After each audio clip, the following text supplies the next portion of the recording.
Good morning, good morning. So here, nagising tayo ng panibagong araw.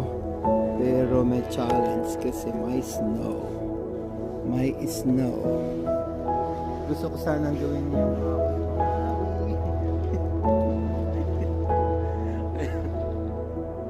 so, pero hindi pwede, ang lamig eh.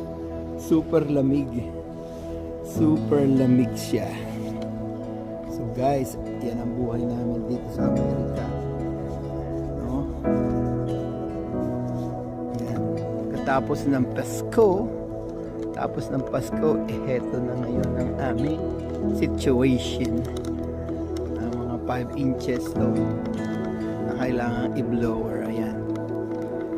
Maaga pa, 6 o'clock pa lang. Pero kailangan mo ng alisin. Ayan, ang haba oh.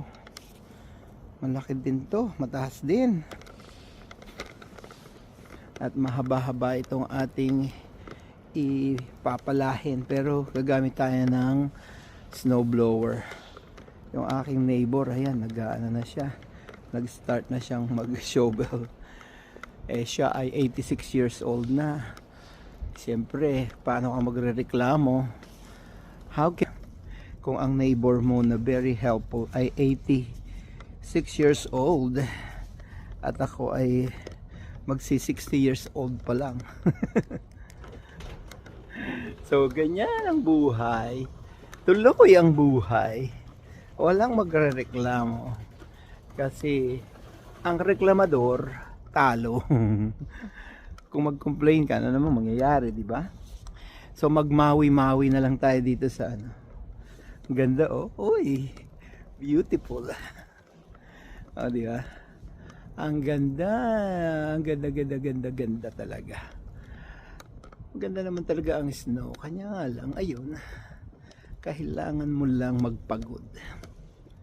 Okay? May God protect me as I do this shoveling and snow blowing. Okay? Ayan. Ano kaya, no? Ganda ng ano dito.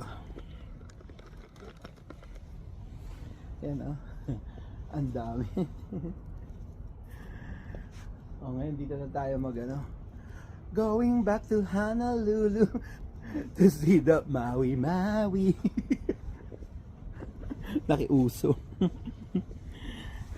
Going back to Honolulu to see the Maui Maui. Kasi maginaw eh.